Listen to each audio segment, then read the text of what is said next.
समय रैना का still alive and unfiltered special आ चुका है यूट्यूब पे फॉर फ्री और मैंने अपने दोस्तों के साथ बैठ के देख लिया है। गुड मॉर्निंग दोस्तों, मेरा नाम है बंसल और आप देख रहे हैं बांसल टीवी। मैं बता नहीं सकता कि वो स्पेशल देखने के बाद मैंने क्या फील किया। ठीक है, मैं यहाँ पे ब्लेबरिंग करने नहीं आया हूँ। I am just trying to document what I felt after watching that special. अगर आपने अभी नहीं देखा है तो जाके एक बार देख लो, क्योंकि पूरे साल समय रैना बहुत ट्रेंडिंग में रहा and he is one of my favourite stand up comedians. But obviously Abhishek Upamanyu will always be on top, मैं पहले भी बता चुका हूँ। लेकिन ये स्पेशल बहुत ज़्यादा स्पेशल था। वो इसलिए भी क्योंकि ऐसे रोलर कोस्टर ऑफ इमोशंस मैंने लास्ट जाकिर खान के स्पेशल में फील करे थे। And Zakir Khan you know कि उसने तो अपनी आर्ट पे इतनी मास्टरी कर ली है, like he knows how to drive the audience from ऐसे ऐसे ऐसे ऐसे ऐसे वाला scene. But Samay Raina is a different kind of species. मैं तुम लोगों को बता रहा हूँ, उस बंदे का ह्यूमर, उस बंदे की राइटिंग, उस बंदे का सारा सोचना, पूरी script and everything. And also उसमें जितनी चीज़ें उसने बताई हैं उसमें से काफ़ी सारी चीज़ें ऐसे सच में हुई होंगी। तो शुरू में तो बहुत ऐसा हो गया था कि फक यार, इतनी सारी चीज़ें होती हैं तो फेम आज के टाइम पे मिलना इज़ लाइक अ कर्ज। ठीक है कि कभी भी लौड़े लग सकते हैं तुम्हारे, बट स्टिल अब इंसान को चलते रहना पड़ता है। धुरंधर 2 में एक लाइन है आर माधवन की जिसमें वो बोलता है कि जसकिरत हम लोग मर्द हैं और हमें लड़ना पड़ता है, बचपन से लेके मरने तक हमें लड़ना ही पड़ता है, हमारा धर्म है लड़ना। तो वही चीज़ है, आपकी लाइफ में बहुत सारी चीज़ें आएंगी, आके चली जाएंगी, आपको तहस नहस करने की कोशिश करेंगी, but you should always come back, you should always make a come back and come back like Samay Raina did. मैं फंबल कर गया। अब देखो इसमें से कुछ भी एडिट नहीं होने वाला है, मैं तो डायरेक्ट रिकॉर्ड करके यूट्यूब पर डालता हूँ, वैसा वाला सीन है। बट मैंने यार मतलब मैं बता नहीं सकता कितनी सारी चीज़ें उसमें नोटिस करी। मतलब उस बंदे ने आपके इमोशंस के साथ, हमारे इमोशंस के साथ इस तरीके से उसने प्ले किया है। मतलब वो एक्ट था पूरा, that was not even like कि उसने कुछ याद करके आ गया वो और वो पूरा बोलने लगा। बहुत मुश्किल है, बहुत मुश्किल है स्टैंड अप। मैं तुम लोगों को बता दूं कि मैंने स्टार्टिंग में 1-2 बार ट्राई किया था, 2-3 ओपन माइक्स करे थे, तो मेरी तो गांड फट गई थी। मैंने कहा एक तो चक्कर क्या है कि उसमें जहां आप एक्सपेक्ट करोगे वहां पे लाफ नहीं आएगा, और हो सकता है जहां पे आप एक्सपेक्ट ना करो वहां पे लाफ आ जाए, और हो सकता है ऑडियंस ही ना हो, ओपन माइक बिल्कुल खाली हो, सिर्फ 2 लोग बैठे हों। और तुम लोगों को मालूम है, मैं तुम्हें एक आइडियोलॉजी बताता हूँ, अभी एक वो बताता हूँ साइकोलॉजी क्या है स्टैंड अप की, जितना मुझे लगता है। अगर आप अपने किसी दोस्त को बताओगे ना कि चल यार तेरे को एक जोक सुनाता हूँ, तो वो फिर आपकी सारी बात जोक की तरह ही सुनेगा और वो एक्सपेक्ट करेगा कि इसमें कुछ तो तगड़ी पंचलाइन आने वाली है, राइट। तो उस केस में हंसाना और ज़्यादा मुश्किल हो जाता है। तो सोचो अ रूम फुल ऑफ 1000 पीपल, उनको पता है कि यहाँ पे स्टैंड अप कॉमेडी होने वाली है, तो वो आपसे हर लाइन में, हर दूसरी तीसरी लाइन में जोक एक्सपेक्ट करेंगे। तो ये बहुत टफ होता है। और मैं एक और चीज़ बताऊं तुम लोगों को, अब जैसे मैं शॉर्ट फॉर्म कंटेंट काफ़ी टाइम से बना रहा हूँ इंस्टाग्राम पे, तो 1 मिनट तक तो 1 मिनट, 1.5 मिनट, 2 मिनट के जोक तो मैंने भी डाले हैं। ठीक है, 2 मिनट तक के जोक मैंने डाले हैं जिसमें लाइक बीच में पंच लाइन्स कम होती हैं, बट मैं पूरा कोशिश करता हूँ कि 1 मिनट, 1.5 मिनट का सेटअप हो, प्रीमाइस हो, और फिर उसके बाद सीधे पंच लाइन हो 3-4। बहुत मुश्किल होता है, मैं तुम लोगों को बता रहा हूँ। जितने लोग लिखते हैं, जितने लोग कॉमेडी को लेके सीरियस हैं, जितने लोग जानते हैं इन सब चीज़ों के बारे में, उन्हें पता होगा। जितने लोग लिखते हैं ना, उन्हें पता है कि लिखने में कितनी मेहनत लगती है। आप कुछ लिखोगे उसको 10 बार काटोगे, फिर कुछ लिखोगे उसको 10 बार काटोगे, बहुत सारी चीज़ें होती हैं। और आज के टाइम पे मीडिया और ये सारी चीज़ें ऐसी हो गई हैं कि आपको बहुत सोच समझ के बोलना पड़ता है। इवन बहुत सारी वीडियोस में, जो मेरी इंस्टाग्राम पे वीडियोस हैं बिलोटा वाली और जितने भी वॉइस ओवर्स में करता हूँ, ठीक है, it's purely for fun and entertainment and it is full of humour. लेकिन क्या होता है कभी कभी, लाइक जो जनता है, देखो शाहरुख खान के भी हेटर्स हैं, ये बात ध्यान रखना। मैं खुद को शाहरुख खान से कंपेयर नहीं कर रहा हूँ, I am just trying to say like Samay Raina और भी काफ़ी सारे लोग हैं, और थोड़ा सा मैं हो गया। जब कोई इंसान कुछ ऐसा बोलने की कोशिश करता है that will surprise the audience, तो उसमें जो सेंसिबल लोग हैं, जिन्हें पता है कि how to take a joke, तो वो तो हंस देंगे। बाकी लोग जेलेसी के मारे या फिर किसी भी एक आपका लैक ऑफ सेंस पकड़ लेंगे और बोलेंगे कि ये कोई ह्यूमर है, या आप किसी का मजाक उड़ा रहे हो, आप कैसी बातें कर रहे हो, आप स्टेज पर मादक कैसे बोल रहे हो। Bullshit, bullshit. मैं अगर अभी आपसे 2 लाइन बहुत प्यार से कुछ कहूँ, तो हो सकता है आप इस वीडियो को देखो भी ना। उसी के बीच में मैं एक बार मादक चौथ और एक बार रंडी का घुसेड़ दूँ, तो तुम देखोगे, इसको बिल्कुल देखोगे। यार पता नहीं मुझे, मैं ये वाली लाइन बीप करने वाला हूँ नहीं करने वाला हूँ, लेकिन तुम लोग समझ जाना कि मैंने किस कॉन्टेक्स्ट में बोली, तुम लोग को समझाने के लिए बोली। This is an education channel, ठीक है, तो मैं एजुकेशन देने आया हूँ तुम लोगों को यहाँ पे। समय रहना की बात चल रही थी भाई, मुझे पता ही नहीं चला कि कब 1.5 घंटा निकल गया। भाई साहब 1.5 घंटे का स्पेशल था वो, और 1.5 घंटा तो सिर्फ एडिटिंग के बाद निकल के आया है। तुम लोगों ने सोच रहे हो, तुम लोग जिन लोगों ने लाइव देखा होगा उन्हें पता होगा, देखो मैंने तो नहीं देखा, बहुत महंगी टिकट थी और मैं भी अफोर्ड नहीं कर सकता, लेकिन 2 घंटे 2.5 घंटे का तो वो स्टैंड अप रहा होगा, उसको इतनी जगह जाके बार बार सेम ही चीज को परफॉर्म करना, you will never know how much boring it gets. ठीक है, जब भी जैसे मैं अपना कोई जोक लिखता हूँ और उसको इंस्टाग्राम पे डालने की कोशिश करता हूँ, उससे पहले मैं अगर 10-12 बार टेक ले लेता हूँ, तो तीसरी चौथी बार में तो मुझे वो अनफनी लगने लग जाता है। लेकिन वहीं पे आपको थोड़ा सा जो एक राइटर है उसको पता है कि अब आपने इतनी बार, मतलब खुद ने इतनी बार सुन लिया है, तो वो चीज़ थोड़ी सी अजीब लग सकती है, लेकिन ऑडियंस को नहीं लगेगी, वो तो पहली बार ही सुनेगी ना। तो आप हर चीज़ को ऐसे लिखो, ऐसे डालो जैसा आपको पहली बार दिमाग में आया होगा, बस उसको रिफाइन करते हुए चलना है। तो वही चीज़ हुई। अब उस बंदे ने इतनी बार वो सेट परफॉर्म किया होगा, यूएस में, यूके में, पूरी यूरोप में और फिर इंडिया में, उसने 2 बार टूर कर लिया इसी चीज़ से यार, मतलब हेड्स ऑफ, हेड्स ऑफ। और इसमें भी इवन अभी जो स्पेशल लाइव हुआ है उसमें भी काफ़ी सारी चीज़ें मुझे लगता है एडिट हो सकती थी जो नहीं हुई है, काफ़ी सारी अनसेंसर्ड चीज़ें उसने बोली है जो भाई किसी की हिम्मत नहीं होगी बोलने की। ठीक है, रेखा, अमिताभ बच्चन और फिर मीडिया को कुत्ता बोलना और भी बहुत सारी चीज़ें which were truly amazing, funny and entertaining in every aspect. ठीक है, लेकिन वही है कि जिनको बुरा मानना है वो तो बुरा मानते रहेंगे। अब मैं इसी जगह कुणाल कामरा का एग्जांपल ले सकता हूँ कि कुणाल कामरा भी काफ़ी कुछ ऐसे बोल देता है, काफ़ी सारा पॉलिटिकल सटायर उसका रहता है, तो उसके जल्दी उसके एल लग जाते हैं। लेकिन वही है कि वो बिल्कुल ही पॉलिटिकल चला जाता है। अब यहाँ तो इस बंदे की कोई गलती भी नहीं थी, वो रणवीर अलाहाबादिया, हमारे बियर बाइसेप्स भाई साहब, जिनका कॉमेडी फोर्टे है ही नहीं, उन्होंने खुद भी एक्सेप्ट किया था। उन्होंने जब स्टेज पे क्या मतलब पैनल में बैठ के उन्होंने थोड़ा फनी बनने की कोशिश करी, एंड इवन समय रैना कोटेड कि भाई उसने वो वाला सवाल, वुड यू रादर उसने वो 8 बार पूछा था पूरे शो में भाई, 8 बार पूछा था, कितनी बार हटा लोगे उसे। ठीक है, तो उसने सोचा कि यार एक बार तो रख ही सकते हैं, हो गया सारा मैटर। सोचो यार, बंदे की लाइफ ऊपर से नीचे हो गई, उसने उसमें पूरा बताया। अगर तुमने नहीं देखा तो पहले जाके देख लो, उसके बाद ये वीडियो देखना, क्योंकि तुम्हारे लिए शायद स्पॉयलर्स हो सकते हैं।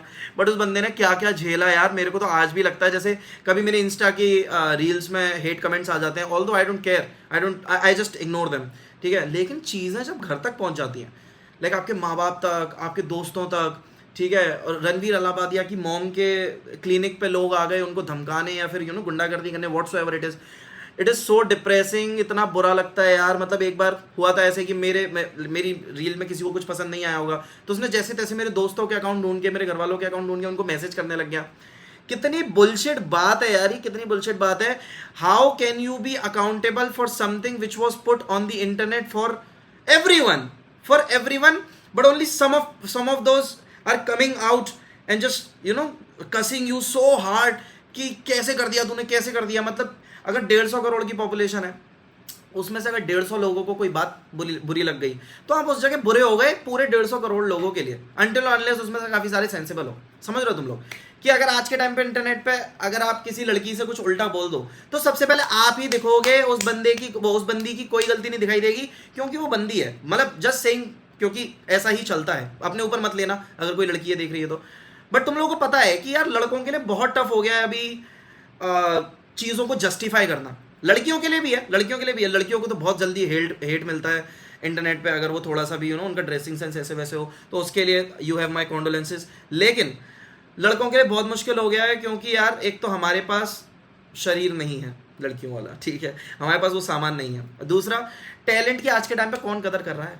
टैलेंट के ऊपर आ गया नेपोटिज्म। ठीक है, अगर अभी मैं जैसे एक छोटा मोटा इंस्टाग्राम पे क्रिएटर हूँ और कल को कोई और क्रिएटर है जिसके और क्रिएटर फ्रेंड्स हैं, या फिर जो बड़े बड़े क्रिएटर्स को जानता है जिनके मिलियंस में फॉलोअर्स हैं, he will just collaborate with those creators and just get famous ऐसे 2 3 4 5 हफ्ते में। कोई बड़ी बात नहीं है, जहां हम सालों लगा रहे हैं खुद से अकेले बिल्ड करने का, वहां उनको थोड़ी सी अपॉर्चुनिटी मिल जाती है किसी के संग कुछ कोलैब करने की और उनकी ऑडियंस को एंगेज करने की, and the audience will also get to know कि अच्छा ये इसको जानता है, अच्छा ये तो फिर तो बढ़िया ही होगा, चलो इसको फॉलो कर लेते हैं। तो ये भी एक डिजिटल नेपोटिज्म ही है। समझ रहे हो तुम लोग कि अभी मैं आशीष चंचलानी, भुवन बाम, अमित भड़ाना, एल्विश यादव और कैरी मिनाटी, इन सबके संग एक एक वीडियो डाल दूं ना, तुम लोगों को दिख जाएगी, तो मैं इंस्टा का वो बन जाऊंगा, ऐसा छोटा मोटा और ही। समझ रहे हो तुम लोग? तो यही चीज़ होती है, फिर बहुत जल्दी अटेंशन मिलने लग जाता है, सारी चीज़ होती है। तो असली टैलेंट जब निकल के बाहर आता है ना, तो बहुत लोगों को प्रॉब्लम होती है। ठीक है, नेपोटिज्म वालों को सबसे ज़्यादा प्रॉब्लम होती है। अब जैसे समय रैना का मैं उसे कॉमिक्स्तान से देख रहा हूँ। ठीक है, मैं कॉमिक्स्तान को बहुत फॉलो किया, ठीक है मैंने, तो तब से देख रहा हूँ मैं उसे। जहाँ वो एक कंटेस्टेंट बन के आया था, सामने उसमें पैनल में, जजेस के पैनल में जाकिर खान था, ठीक है। वहाँ से उस बंदे ने अपनी जर्नी शुरू करी, उसने क्या क्या तो वीडियोस नहीं डाली हैं यूट्यूब पे हमें हंसाने के लिए। Every fucking vlog is so amazing, मतलब कुछ ना कुछ उसमें रहता ही था। देखो ऐसा होता है कि फ़नी होने के लिए आपको गॉड गिफ्टेड होना ज़रूरी नहीं है, फ़नी होने के लिए आपको सेंसिबल होना ज़रूरी है, और थोड़ा सा इसमें नॉलेज भी लगती है। अगर आपको लगता है कि आप बचपन से फ़नी नहीं हो और कभी फ़नी नहीं हो सकते, ऐसा नहीं है, मैं तुम लोगों को बता रहा हूँ। तुम्हें बस पता होना चाहिए कि एक पर्टिकुलर जोन में ले जाके इंसान को कब हालात पलट देने हैं, कुछ ऐसा बोल देना विच ही वॉज नॉट एक्सपेक्टिंग, वहीं आप फ़नी हो जाओगे, समझ रहे हो। एक जोक था जो मैंने लिखा था मतलब मैंने क्या लिखा था, वो बहुत पुराना जोक चलता आ रहा है, लेकिन मैं तुम लोगों को सुनाऊंगा नहीं अभी, क्योंकि वो ऐसे फ़नी नहीं लगेगा, उसमें गाली भी है, ठीक है, तो उसको छोड़ देते हैं। लेकिन तुम लोग मेरे इंस्टाग्राम पे जाके चेकआउट कर सकते हो, मेरा इंस्टाग्राम आईडी मेरे इसके यूज़र नेम की तरह ही है, बांचल करके, काफ़ी सारी चीज़ें मिल जाएंगी उस पर। समय रैना की बात चल रही थी मैं मोस्टली ऑफ ट्रैक जाके, क्योंकि यार समय रैना ने इतना कॉन्फिडेंस भर दिया है ना अभी लोगों में, तुम उसके लास्ट के 20 मिनट देखोगे ना, उसने जो रोलर कोस्टर ऑफ इमोशंस दिए हैं ना, I was about to fucking cry man, I was about to cry. कि यार मतलब उसने अपनी मदर के बारे में बताया, बलराज की मम्मी पापा की हालत बताई और सारी चीज़ें बताई। मेरे को सच बता रहा हूँ, अपने घर वालों की याद आ गई कि फक यार मेरे घर वाले भी तो बहुत इनोसेंट ही हैं, वो कौन से बहुत चालाक हैं। तो यार कल को किसी के पेरेंट्स के साथ उनके बच्चों की वजह से कुछ हो रहा है ना, it's very disheartening. But Samay Raina अपनी जगह कहीं भी शायद गलत नहीं था। देखो बियर बाइसेप्स की तो बहुत बड़ी गलती थी, ठीक है, ये वाला क्वेश्चन में जाके मुझे would you rather, you still can't put it out there on any platform if you're in India, right. यहाँ पे बहुत अलग कल्चर है यार, यहाँ पे बहुत अलग कल्चर है। बाहर तो बहुत सारी चीज़ों का मजाक बन जाता है। इवन इम्प्रैक्टिकल जोकर्स करके एक यूट्यूब चैनल है, बहुत फनी वीडियोस डालते हैं, बहुत फनी प्रैंक्स होते हैं उनके। तो एक बार तो उन्होंने प्रैंक करने के लिए, वो जैसे 4 बंदे आपस में हैं, तो एक को पता नहीं है, तो उसको एक और फ्रेंड की बहन के साथ जो शादीशुदा है फ्लर्ट करने को बोल दिया, और वो बेंचो उसके पुट्ठे दबा रहा है, पीछे उसको स्पैंक कर रहा है, और वो शादीशुदा है। सोचो इस टाइप की चीज़ें चल रही हैं, वो यहाँ पे नहीं चलेगा। तो ऐसे ही there are certain limitations in comedy as well, जहाँ चीज़ जो है वो गलत ही मानी जाएगी, चाहे आप उसे कितनी अच्छी तरीके से दिखाने की कोशिश कर लो। इन दी एंड बहुत अच्छा स्पेशल था, उसने अपना पूरा बताया कि यार क्या क्या उसको फेस करना पड़ा, फिनेंशियली, फिजिकली, इमोशनली, हर तरीके से, और उसके बाद किस तरीके से उस चीज़ में से निकला। एंड ऑल्सो भाई एक बात जो मुझे बहुत ज़्यादा हिट कर गई उसकी, कि लड़कों को अपने इमोशंस दबाने पड़ते हैं। हम अभी तक पता है, अब तो देखो लास्ट 2 3 4 5 साल में डिजिटलाइजेशन आ गया, रील्स आ गई, टिकटॉक आ गया, सब कुछ आ गया, तो there are tremendously huge amount of platforms जहाँ पे आप किसी भी चीज़ के बारे में बात कर सकते हो। और लड़कों का इमोशंस दबाना, इसके बारे में भी काफ़ी बात करी जाती है। और कितना ही बोल लो तुम कि यार लड़के हो गए तो क्या हो गया, रो रो, you can cry, but man will never cry. हम अपने अंदर इतनी सारी चीज़ें दबा के बैठे हुए हैं ना, बचपन से लेके अभी तक। मैं अपने मिड 20s और अर्ली 30s में जाने वाला हूँ, मतलब मिड 20s से निकल चुका हूँ, तो मुझे पता है कि कितनी सारी चीज़ें मेरे दिमाग में चलती हैं, कितनी सारी चीज़ें मैं रोज़ डेली बेसिस पे सोचता हूँ। उसके बाद भी मेरे दिमाग में एक ही मकसद रहता है कि मैं किसी न किसी तरीके से लोगों को एंटरटेनमेंट दे पाऊँ और जो मेरे अंदर है उसको बाहर निकाल पाऊँ। और फिर उसके बाद जब एक डिप्रेसिंग फेज़ आता है कि यार कुछ भी काम नहीं कर रहा है, कुछ भी अच्छा नहीं चल रहा है, या फिर आपको हेट मिलने लगती है, you know somewhere you are on your downfall, और आपको काफ़ी सारी चीज़ों का बुरा लगने लगता है।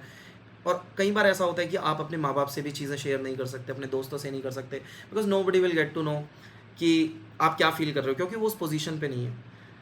उसके बाद आता है समय रैना जैसा आदमी, जो like nobody is perfect. उसने ये लाइन का सही मतलब समझाया कि nobody is perfect and it is no sin to be imperfect. कुछ भी बोलो, कुछ भी करो, लाइक नॉट कुछ भी, but what ever you want, ठीक है, जो भी तुम्हारे अंदर है उसको बाहर निकालो यार। उस बंदे ने अपनी पूरी स्टोरी जब बताई उसके बाद, तब मुझे लगा कि यार लोग तो कितनी कितनी बड़ी चीज़ों में से निकल जाते हैं यार करके, और उससे लाइफ लेसन ले लेते हैं। सोचो उस बंदे ने अपनी पूरी, जो उसने सहा, जो उसके बहुत लौड़े लगे हैं यार, उसके बहुत लौड़े लगे हैं, उसने उसको ही अपना स्पेशल का सेट बना लिया। इसको कहते हैं आपदा को अवसर में बदलना मित्रों तो आपदा को अवसर में बदलना कोई समय रैना से सीखे कि इतनी बड़ी चीज़ हो गई, लाइफ चेंजिंग चीज़ हो गई उसके संग, और उसके बाद भी बंदा हार नहीं माना, उसने उसी को हथियार बना के और सब कुछ चीरता चला गया, एंड आज he is on the top. ठीक है, कॉमेडी के सीन में he is really on the top. मतलब हर बंदा उससे मिलना चाहता है, उसे देखना चाहता है, उसको सुनना चाहता है, ठीक है। And also he announced about the second season of India's got latent and I got so excited, क्योंकि मेरे लिए तो वो स्ट्रेस बस्टर की तरह था। पूरे दिन ऑफिस की बुंड मरवा के ऑफिस में, फिर उसके बाद अपना भी कंटेंट शूट करना रहता है, थोड़ा सा अपनी लाइफ भी थोड़ी सी डॉक्यूमेंट करनी है, अपने को भी लाइफ में कुछ करना है, तो थोड़ी बहुत कोशिशें यहाँ भी चलती रहती हैं। उसके बाद अपने लिए टाइम ही नहीं बचता है, पता है, अपने लिए टाइम ही नहीं बचता है। जो थोड़ा बहुत टाइम बचता है वो ओवर थिंकिंग में चला जाता है। और इस बात को तुम भी एक्सेप्ट करोगे आज के टाइम पे, चाहे तुम कुछ कर रहे हो या नहीं कर रहे हो, over thinking is a part of your routine, ठीक है। कितना मैं तो कह रहा हूँ, कोई बंदा मेरे सामने आ जाए, वो बोल दे कि मैं बहुत पीस हूँ, ठीक है, मैं बहुत शांत रहता हूँ अपनी लाइफ में, बहुत काम गाय हूँ, मैं मान ही नहीं सकता। एक सिचुएशन आएगी उसके आगे और उसकी गांड फटलेगी और वो दिन भर उसके बारे में सोचता रहेगा। तो इस चीज़ से हम सभी गुजर रहे हैं कहीं ना कहीं, ठीक है। तो ऐसे टाइम के बाद we actually need somebody like Samay Raina, जो बाहर निकल के आए और अपनी सिचुएशन के बारे में बताए और कैसे उसने वो हैंडल करी और कैसे आप अपनी लाइफ के बिगेस्ट हर्डल को पार कर सकते हो, वो उसने उस वीडियो में सिखाया। और लास्ट में उसने बहुत बड़ी बात कही कि जब हमें लगता है कि हम अपने दोस्तों के साथ बैठ के चिल कर रहे हैं, तो हमें लगता है हमने कुछ भी प्रोडक्टिव नहीं किया, बट हमने अगर 3 PPT बना ली, ऑफिस का थोड़ा काम कर लिया, तो हमें लगता है प्रोडक्टिव कर लिया। बट एक्चुअली ऐसा नहीं है। मतलब the day we work for our office for money is a day waste, लेकिन हम जब दोस्तों के साथ, फैमिलीज के साथ बैठे हुए हैं, इन्जॉय कर रहे हैं, that is the one which is productive, which is I think 80% right कहीं ना कहीं। लेकिन मुझे लगता है कि अगर किसी इंसान का धर्म, पैशन, सब कुछ ऑफिस करना ही है, मतलब कॉरपोरेट करना ही है, तो उसके लिए तो फिर वो भी प्रोडक्टिव ही हुआ, ठीक है, ऐसा प्रैक्टिकली अगर देखा जाए तो। बट यार भाई, मुझे भी लगता है कि अब इस उम्र में अगर मैं पूरा टाइम हमारा सारा काम में निकल गया, गांड घिसते रह गए just to save some money so that we can spend it later on our children and stuff, तो ये वाला टाइम फिर याद करते रहोगे कि कुछ नहीं किया इस लाइफ में। ऑल्दो मैंने भी अभी तक कुछ नहीं किया है, बट स्टिल मुझे ऐसा लगता है कि अब जैसे इंस्टा पे मैं जो करना चाहता था वो सब मैंने करके देख लिया लास्ट 5 साल में। करना तो अभी भी बहुत कुछ है, लेकिन मुझे थोड़ा सा अच्छा लगता है अंदर से कि मैंने लॉकडाउन 2020 में अपना कंटेंट बनाना शुरू किया था इंस्टाग्राम पे। मेरी एक आईडी वो भी हो गई थी, जक हो गई थी, इंस्टाग्राम ने उसकी माँ चोद दी, उसको पूरा शेडो बैन कर दिया, सब कर दिया।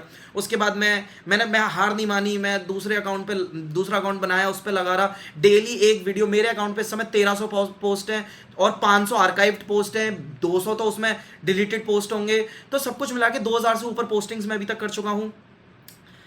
और अभी मेरी 3 लाख प्लस की फैमिली है, आप लोग हो सारे, ठीक है। तो कहीं ना कहीं वो चीज़ थोड़ा सा अचीवमेंट की तरह फील होती है। ऑल्दो उससे बहुत कुछ कमाया नहीं है मैंने, लेकिन मैंने प्यार कमाया भाई। मेरे को लोग आके मैसेज करते हैं कि आपकी वीडियो देख के दिन बन जाता है, ये वो।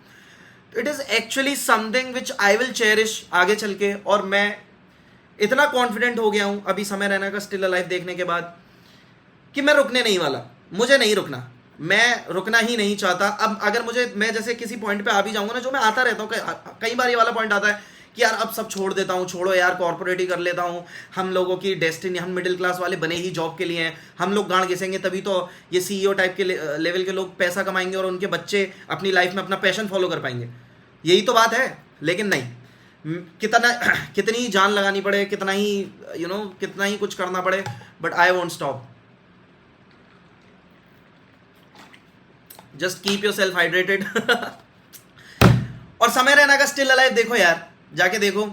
कॉमेडी के लिए नहीं देखना, मत देखो, लेकिन एक मोटिवेशन के लिए तो तुम लोग देख सकते हो। जिसको भी लग रहा है अभी लाइफ में कि बेंचो सब कुछ चुदा पड़ा है, जाओ देखो, हंसोगे, रोओगे, सब कुछ होगा तुम्हारे साथ। बट एक बात की गारंटी है कि तुम लोग कहोगे कि यार अच्छा हुआ मैंने ये देख लिया, क्योंकि इसकी सच में ज़रूरत थी। मैं सोचता रहता हूँ कि यार अभिषेक उपमन्यु का स्पेशल कब रिलीज होगा यार, उसका देखना, उसका बहुत फनी होता है। फनी के लिए अभिषेक उपमन्यु है हमारे पास, समय रैना भी बहुत फनी है। लेकिन समय रैना ने जो 1.5 घंटा बात करी है ना, आई थिंक जितने लोग इस देश में हैं उन सबको इसकी ज़रूरत थी।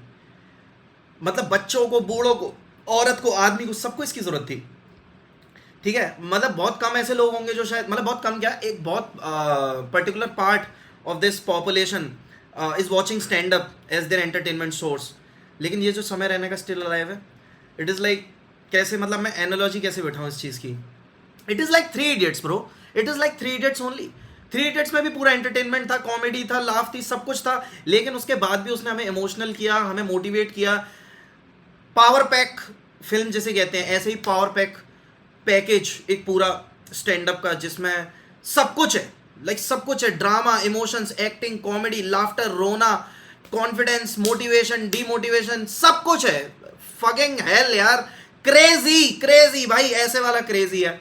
तो तुम लोग जाके देखो, बड़ा मजा आया मेरे को तो देख के, तुम लोग भी जाके देखो। और मेरे चैनल को भी सब्सक्राइब कर दो यार, मतलब आज तो तुम मेरे चैनल को सब्सक्राइब कर ही दो, क्योंकि मैं बहुत ज्यादा कॉन्फिडेंट हो चुका हूँ। मैं चाहता हूँ कि तुम लोग के लिए बहुत अच्छी अच्छी वीडियोस लेके आऊँ। करो यार, चैनल सब्सक्राइब करो, इस वीडियो को लाइक करो, कमेंट करो, और कमेंट्स में बताओ कि अगर तुम लोगों ने देख लिया तो तुम लोगों को कैसा लगा, और नहीं देखा है तो जाके देखो। I promise you guys there is more to come, ठीक है। मैं तुम्हारे लिए जोलो चिप तक चला गया था, मैंने अपनी अंतड़ियों की माँ छुदवा ली थी सारी। पता है कितना पेट में दर्द हुआ था जोलो चिप खाने के बाद। अगर नहीं देखा तो मेरे चैनल पे जाके देख लो, जोलो चिप चैलेंज किया है मैंने, it is the spiciest chip ever, ठीक है। तो मैं और भी बहुत चीज़ें करने को रेडी हूँ, क्योंकि मुझे चाहिए कि लोग देखें, एंटरटेनमेंट मिले, हंसें, whatever you want man, ठीक है। बस इतना ही था आज के लिए। जाके देखो समय रैना का स्टिल अलाइव। कितना प्रमोशन की तरह फील हो रहा है ना कि मुझे प्रमोशन करना पड़ा। ऑल द समय Raina doesn't need a promotion, ठीक है। तो चलो मिलते हैं दूसरी वीडियो में। जाके चैनल सब्सक्राइब कर लेना और इंस्टाग्राम पे मुझे फॉलो कर लेना, ठीक है। ठीक है फिर, गुड नाइट।